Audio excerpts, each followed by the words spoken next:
The 16th branch of Megamart and Macromart supermarkets in Bahrain has opened in Sahla. The best offers are available to the customers at affordable rates. Everyone is welcome. During and around the opening day, a variety of fish including salmon, meat and dairy products, roastery, frozen items, food and non-food items, groceries, fruits and vegetables, electronics, garments and ready-to-eat food items are available to the customers at affordable rates. Hearty welcome to all. Megamart and Macromart, your favorite shopping destination.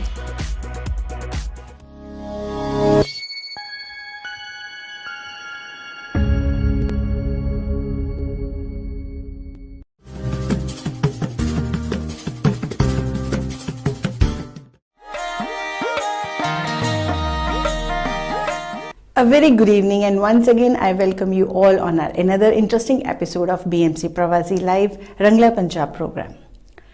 COVID is almost gone, but the gratitude we have for all the medical and non-medical volunteers will never be forgotten.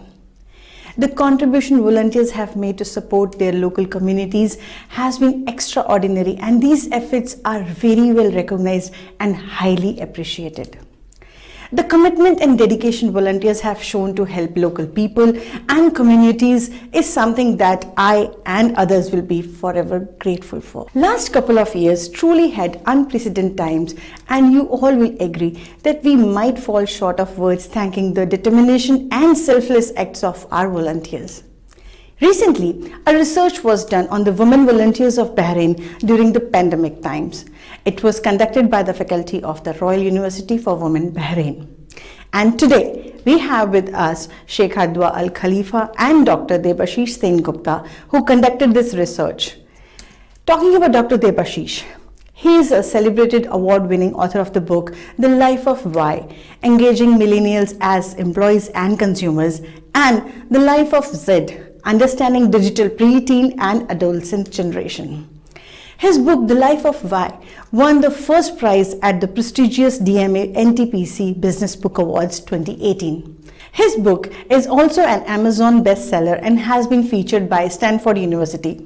The foreword to this book was written by Marshall Goldsmith and introduction by Kiran Mazumdar-Shaw. Dr. Sengupta is also the co-author of the Crossword bestseller and KPMG cited book, Employee Engagement. He holds 3 certifications from Harvard University, including the Harvard University Teaching Certification. He has over 2 decades of teaching and research experience. He has trained students and business professionals literally from all over the world. His diverse interactions with students from India, US, Europe, and Far East find reflections in his work on millennials. Dr. Sengupta is a dual PhD holder. He is an avid researcher, and his research area is focused on understanding the attitudes, mindsets, and behavior of younger generation. Dr. Sengupta is a much sought speaker at various global business forums. His interviews have featured in leading electronic, print, and social media. He is also the co-editor of the UK-based global digital magazine Future of Earth. Presently, he works as Associate Professor at the Royal University for Women in Bahrain and teaches human resources, entrepreneurship and strategy. Now let me tell you something about our second guest. Sheikha Dua Al Khalifa is a master's graduate with an MA in Visual Arts from the University of the Arts London and an MSc in Social and Public Communication from London School of Economics. Ms. Dua is also a graduate and alumna of Royal University for Women, where she received her BA in International Business. Upon graduating from Royal University for Women in 2010, Dua Al Khalifa joined the PR department, where she managed the public relations of the university, including promotion of major courses and services through press releases, exhibitions, school visits, community programs, and events. After 6 years in the PR field, Dua Al Khalifa pursued her MSc degree in Social and Public Communication, a research-based degree focused on the theories of communication and their psychological foundations, which enable the analysis of communication events. Her thesis, titled Storytelling and Folklore, A Tale of Social Construction in the Bahraini Islands, explores Bahraini folklore through the lens of social representations and the embedding of cultural norms through a wider collective identity. Simultaneously, Dua Al Khalifa completed an MA in Visual Arts, where she specialized in Fine Arts Digital.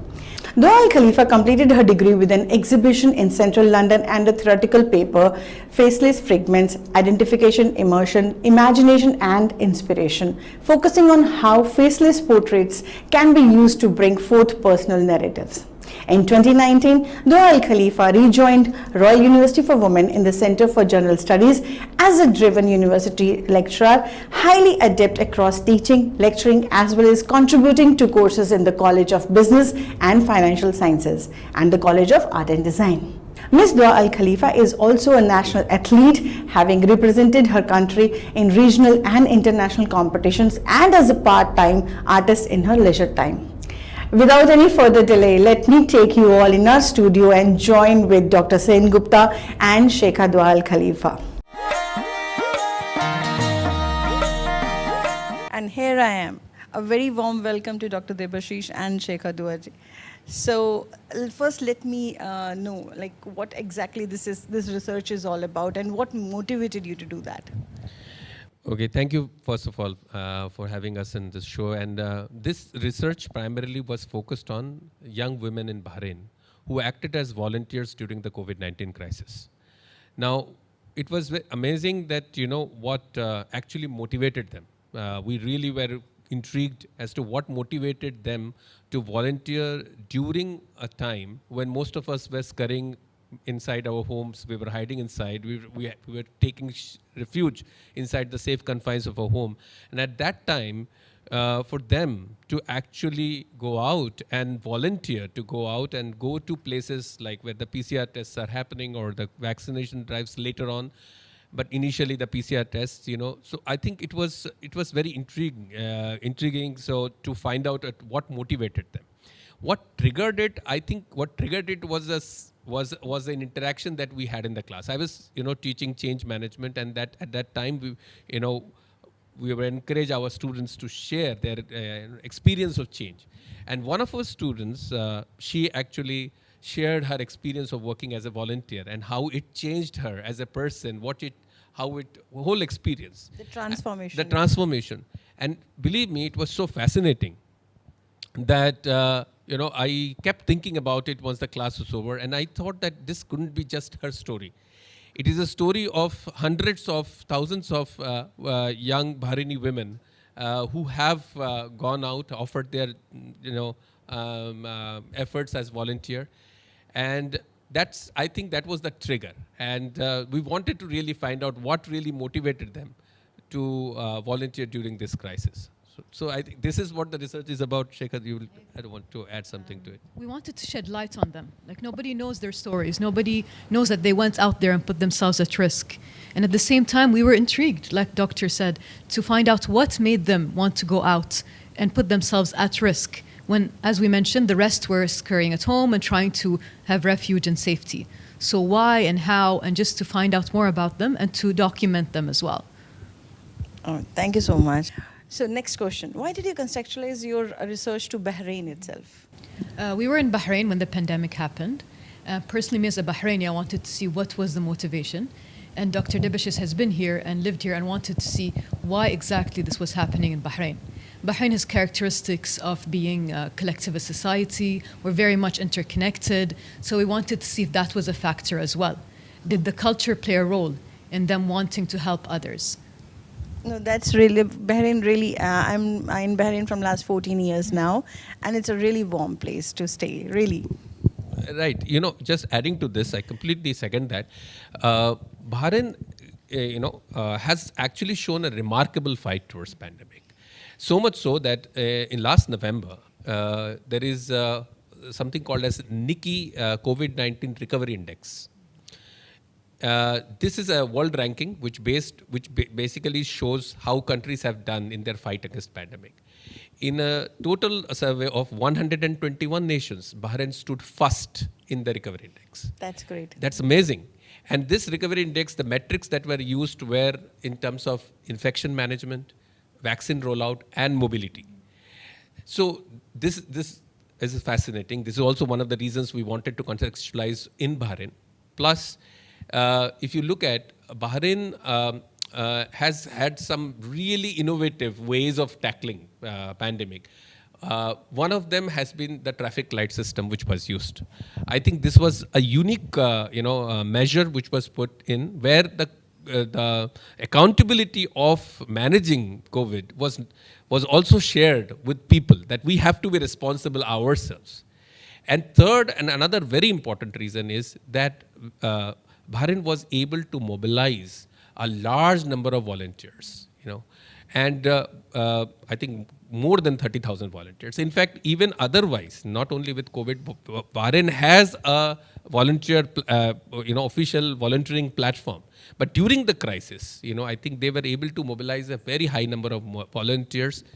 Again, many of them were women. So I think these were very strong reasons for us to base our research in Bahrain. Because we were confident that we will find out something substantial and something very interesting, which could be an example to the world. True, very true. So, Doctor, in your research, you have mentioned about normative and personal motivators of young women volunteering during COVID-19 in Bahrain.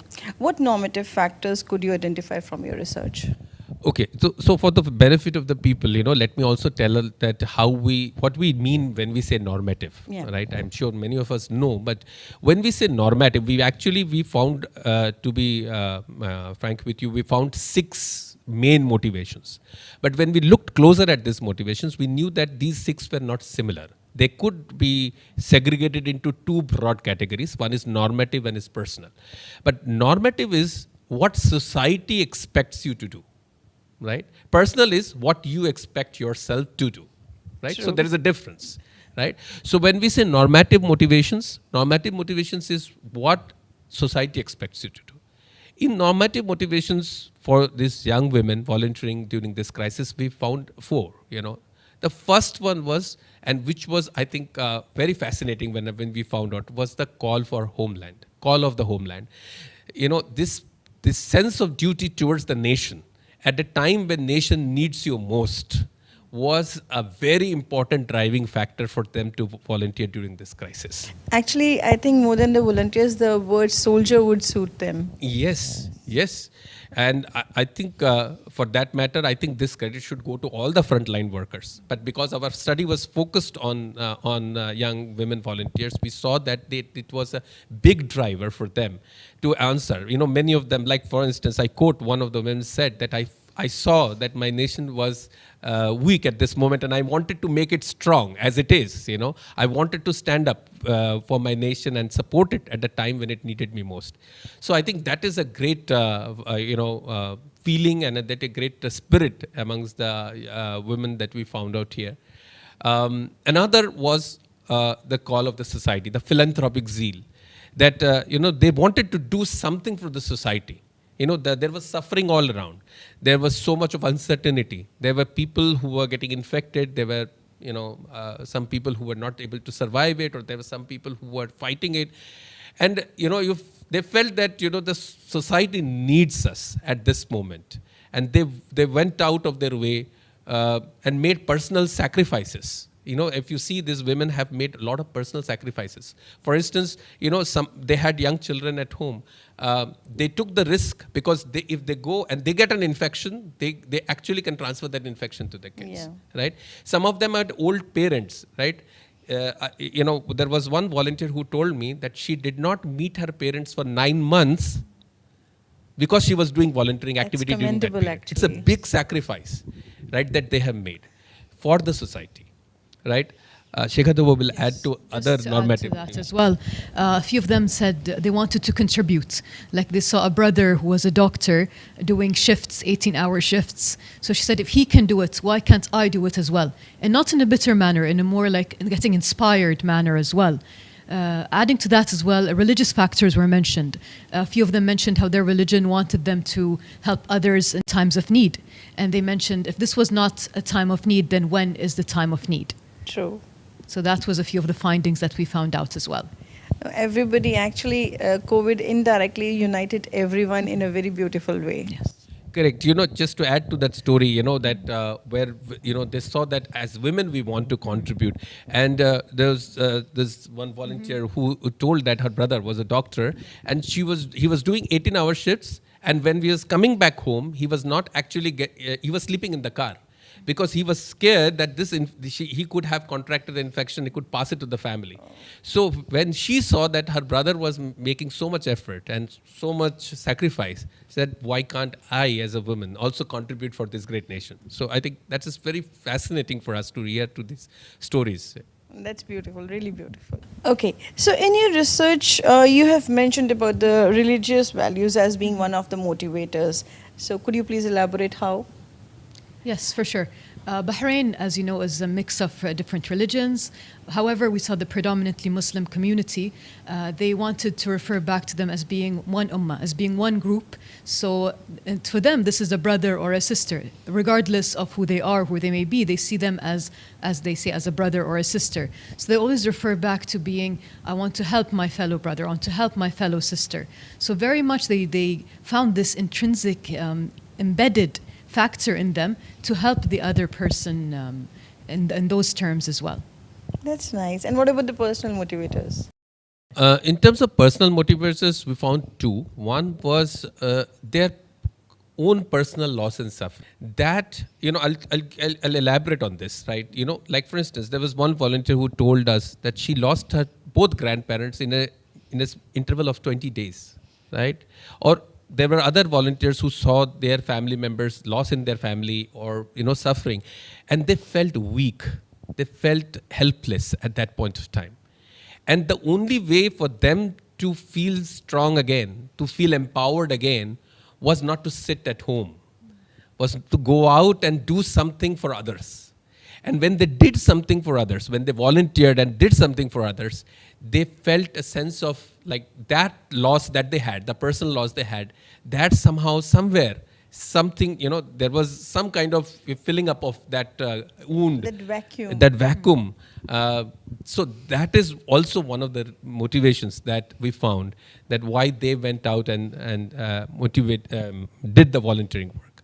And another one was in terms of what we call is very interesting again, it's a sense of self-actualization. They wanted to do something that they can feel proud of. One of the volunteers told me that I wanted to do something which I can later on tell my grandchildren, see, at this time we were, we did this. We very proudly, I can tell. Self-satisfaction. Self-satisfaction, something that they can feel good about. They can feel proud about. They can talk, it's like a sense of satisfaction that you feel within yourself. That's true. When we do something for ourselves, it's fine. But when we do something for the others, that's a divine feeling that we get. Right. So, Shekhar, does volunteering have any benefit for the volunteers? And did the volunteering experience in any way influence or change the life of these young women volunteers in Bahrain? Definitely. I believe that volunteering, not even like in a pandemic sense, even small amounts of volunteering does have a positive effect on any individual. We have a community service course at the university, and when they enroll in the beginning and when they finish this course, you should see the difference that happens to these young women. They feel empowered, they feel more confident, they feel more rewarded as well. They feel they are more well-rounded. So just the simple act of volunteering, although it might seem simple, really doesn't have an impact on these worthy women. Feeling that, Yes, exactly. they're worth of something. Right. Just to add to it, I think if we summarize the kind of impact that this volunteering experience had, there are three major kind of impacts. One is in terms of their personal growth. That, it changed them as a person. Like one volunteer told me that I used to be very temperamental. Like I used to get angry, very soon. I used to lose my patience.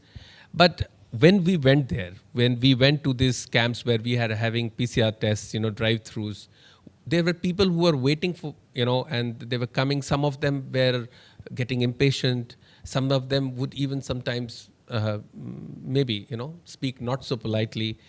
But we were told specifically, this was a part of the training, when they were told that you have to be very patient. You cannot lose your patience because you have to understand, empathize with them, that many of them who are coming, they might be scared that they might have got the infection, so they are anxious.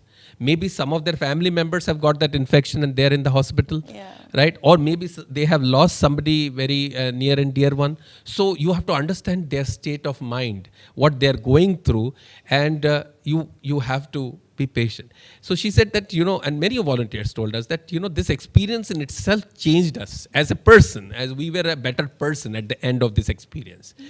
That is number one. Number two was in terms of skill. They learned new skills because when they went for this volunteering, because there were two kinds of volunteers. One was the medical volunteers, non-medical volunteers. So we were focusing on the non-medical volunteers. So they were having no experience in all these type of tasks. So they were provided extensive training as to, so they learned new skill. That is another change that I think happened. And third, again, and I think it's a big change, is that I think it changed their goal of life, what they want to do in the future. Yeah. They have changed, like for instance, one volunteer told us that she wanted to possibly get a chance to work for the Ministry of Health for the rest of her life. Before this, she was thinking of working in the corporate sector, but now she wants to work something, if not in the Ministry of Health, maybe in some other way, in where she could work for the people. That's right? So nice. There are other volunteers who told us that, we want to do some work for companies who are socially driven. We don't want to work for companies who don't think for the society. So I think it changed their goal of life, the future course of their life. Even the mindset. Even the mindset. Definitely, yes. Yeah.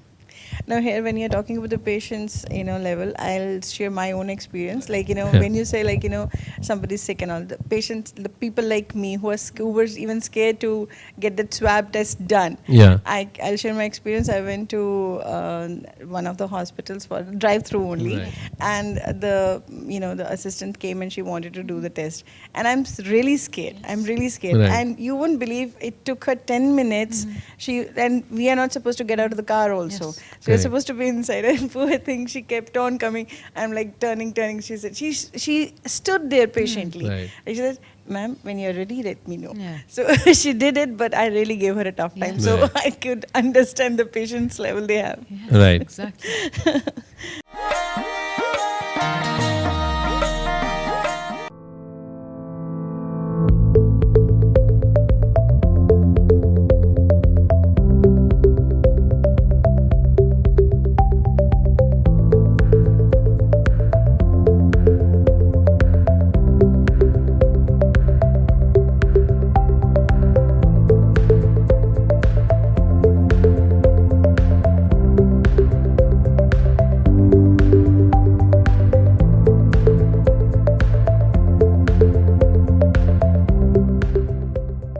The 16th branch of Megamart and Macromart supermarkets in Bahrain has opened in Sahla. The best offers are available to the customers at affordable rates. Everyone is welcome. During and around the opening day, a variety of fish including salmon, meat and dairy products, roastery, frozen items, food and non-food items, groceries, fruits and vegetables, electronics, garments and ready-to-eat food items are available to the customers at affordable rates. Hearty welcome to all. Megamart and Macromart, your favorite shopping destination.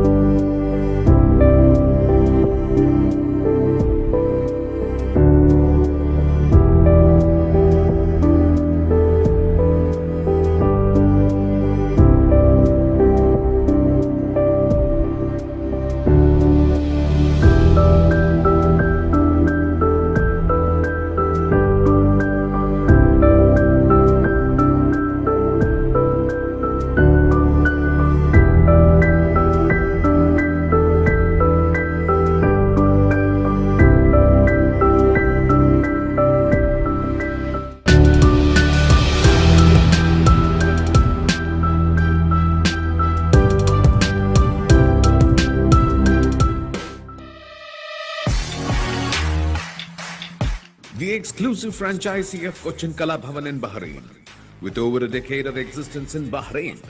Exclusive online regular classes have started for classical dances, music vocal, instrumental music, cinematic dance, Kathak, Zumba body fitness, karate and yoga, drawing, arts and craft, children's theatre. For more information, please call 3909 6845 3909 4806 3885 2397 or visit www.bmcpravasi.com. BahrainMediaCity.com.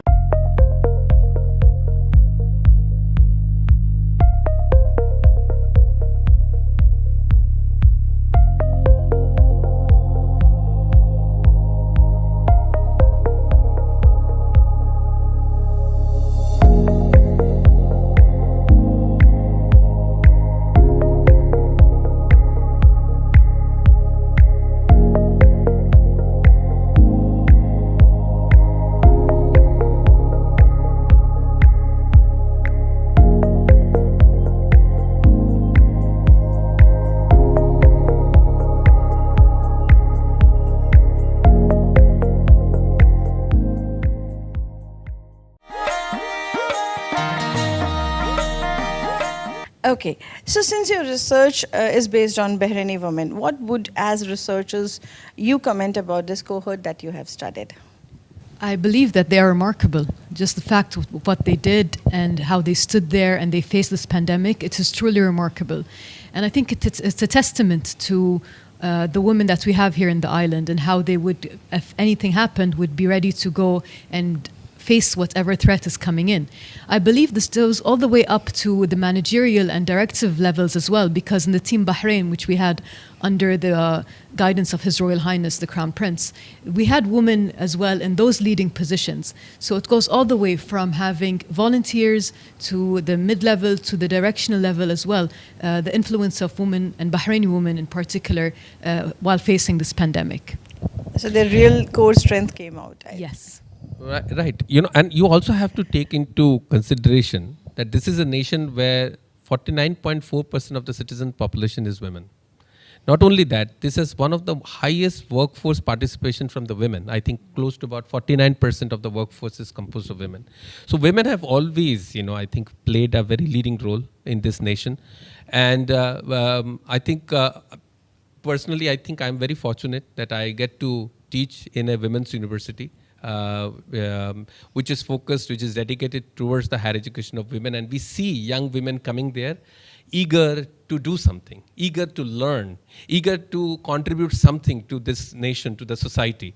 So, and I think in this research also, it just confirmed what we already knew, that they are extremely resilient, number one. Number two, they have a great courage. And number three is they have a strong desire to do something worthwhile for the society and the nation. And I think this is something which is just a confirmation. It's not like our finding, because we will say that this is a confirmation. It just proved it, that we it's just a reconfirmation of what we perhaps already knew. So I think that's something which is really remarkable. I really admire and I really salute the women in this nation and women all over for what they have done and what they have, the kind of courage they have shown during this crisis. And the best quality of a woman, I would say, is multitasking, which men lack. I agree. So my next question is, what role does national culture play in volunteering motivation? Bahrain is a collectivist society. We're all interrelated. We're all interconnected. Being a small island, each one knows each other. There are links between us as well. I believe having that really adds to the call if something does happen. So now we want to help each other. We want to, we're not just thinking of ourselves. It's not just me, it's an us culture, which I think really is not just here in Bahrain, as you can see all the way in the east as well, and the neighboring countries. That's something where we think of us and not me. So that definitely plays a big role. Yeah, I think, when we say Bahrain is a collectivist culture, we know the opposite of it is individualistic, right? So there was a previous study that I had done, and where we were trying to understand what were the general motivations behind volunteering. And we find evidence in terms of research also that when we see, say, like for instance, we found that in US, for instance, one of the major motivation is more utilitarian, which is like you do volunteering, but it actually helps you to make your CV look better, your profile look better. So it's more utilitarian rather than effective or more philanthropic or more normative. When we looked at a country like Italy, for instance, we found that it was main motivation towards volunteering was to reduce the material guilt that they have, right? When we looked at India, we found that it was more towards having a personal satisfaction, that you feel personally satisfied. That's why you do volunteering. Yeah. Then another country that we saw was Israel. That we saw that it was in terms of love thy neighbor as you love yourself, right? So it was very fascinating for us to also look from the cultural angle, the national culture angle, that what role does it play? And in case of Bahrain is a collectivist, definitely, where we think of the community before we think ourselves. Or we care for others more than, maybe many times making sacrifices, as we have found evidences here also, personal sacrifices. But it's also an Islamic collectivist culture, which means, remember, like we were talking about this earlier, the concept of ummah, where you think that the community is like a body. And if any part of your body is in pain, then the whole body is in suffering.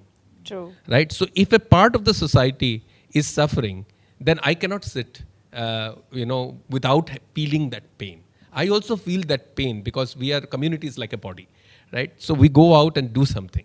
So I think that is if you see the role of culture in in volunteering motivation, and especially with context to yes and no, you're right. So in a way, yes, right? Because as I said, our research is focused on collectivist culture. So if you, especially on the is a larger actually majority of the world population, I think. Yeah, true, very true. It's a general thing. What the research you have done, actually you have done for Bahrain, but it stands for everywhere. During that, if we specifically talk about the pandemic time. As you mentioned, whether it is the mental strength, the inner. So your research also focuses on millennial generation and their love for volunteering. So how do you relate to it? Okay, so first of all, we must understand who are attitudes, mindset, behaviors of the younger generation, societal context, whether it's entrepreneurial context. So now when we talk, are the millennials and Generation Z. Now who are millennials? Millennials are the ones who are born from roughly between 1980 and 1999. So maybe the 30, 40-year-olds, and the who are born 2000 and after. So these are the people who are youngest. Gen Z will be about 22, at this moment of time. So now why these generations are important? The first reason they are important is they are the size of the cohort. Together, these two generations make almost 55% of the global population. Yeah, so they are the biggest chunk. They are the half. Millennials by 2025 will be 75% of the world's working population. So they are the ones who are populating the organizations and doubling up in the society as very important members of the society. This third, that there is enough evidence to show that these two generations are the most social-minded generations that we ever had on this planet. In other words, they are very social-minded. They are inclined to do something for the society. They are inclined to work for organizations who are socially responsible. So they exhibit a very highly social-driven behavior, and hence this is also one of the reasons that we wanted to focus, especially on when we say young women, we focused on the millennial women. They are more right? experimental, right. if you ask me. Yeah, and it's again a confirmation of what previous researchers have found out about millennials. Just went on to confirm that this generation, which is going to pretty much take up the baton of the world, are the ones who are highly socially driven. And although our research was focused on women, we also did study some men for the sake of comparison. The findings were not too different, especially except that maybe one of the motivators was different, where we had women as contributors. In that case, the men had a more egalitarian kind of motivation. But otherwise, the millennial, if you talk about the millennial cohort, the motivation was social drive. Just to add on that, volunteering spans across generations in Bahrain. Well, before we used to have pearl divers. That was an industry. So men used to go out for months. Women used to volunteer and take up all the prominent kind of responsibilities as well. So it's very much something that's been there throughout the different generations as well. That's nice. So, is volunteering as an activity significant for nations, and how does the success of the government in Bahrain in motivating and mobilizing volunteers and in dealing with the challenge of the pandemic hold important lessons for other nations? The success of the response of the government towards the pandemic can be felt until today. When other nations are experiencing inflation, they're experiencing the after effects of the pandemic, we have very much mitigated those after effects as well. His Royal Highness, the Crown Prince, Prince Salman bin Hamad Al Khalifa, he personally took on this role. He was the leader during this time. There was a Team Bahrain that was formed. That was the main kind of direction body. And then there were several bodies under it that responded to that main kind of delegating power. And their responses, the measures that they took, those kind of foresight helped us to mitigate the effects of the pandemic. So very much the government plays a central role. They were responsive, they were agile, they were able to motivate and mobilize all these different units simply by being proactive and having the vision to mitigate the effects of the pandemic. Yes, and to this team Bahrain, one of the major, I think, contributions came also from the volunteers whom we studied, right? And I think Bahrain's success in mobilizing such a large number of volunteers in such a short span of time during crisis is an example that should be studied by other nations. Because I think volunteering as an activity is an unpaid activity. You have only your, either a normative or a personal motivation or an emotional connection that what you want to do. No, I think when a person goes for this kind of activity, he only takes his soul with him. Right. So I think to be able to appeal to mind, I think a lot of people can do. But to appeal to soul, as you said, it's not an easy task. And it cannot happen overnight. It has to be there. And I think that is, remarkable, and that is what is exemplary in this case. And I think it will be very important in the future also. If we have to fight other crises, whatever, the world challenges that we face, as Sheikh Hadiwa said, that Bahrain has been able to not only, fight this pandemic, but mitigate most of the after effects, whereas other countries are struggling with it. There are people who are, the heads of governments are struggling, the corporate, honchos are struggling. It's not easy. But, this country has stood that with the resilience. I think this is what is exemplary, and I think it must be studied as a model by other countries. I can just add to that as well. The Supreme Council for Women played a really big role as well. Yeah. So they made sure measures were in place to protect these women, to protect the mothers that are working, allow them to work from home, convert a few of the important aspects to online aspects, just to make sure that they do not have to go out and risk themselves as well. So that was really as well a commendable act from their side. So how are the findings of your research significant to the corporate sector and to the non-profit sector? Okay, I think fundamentally when you understand that two things. One, that because we will speak about women, but because we studied women, but we can also speak about millennials. When you know that this cohort and especially the women in this country, they want to volunteer. That is one. Second, what motivates them to volunteer?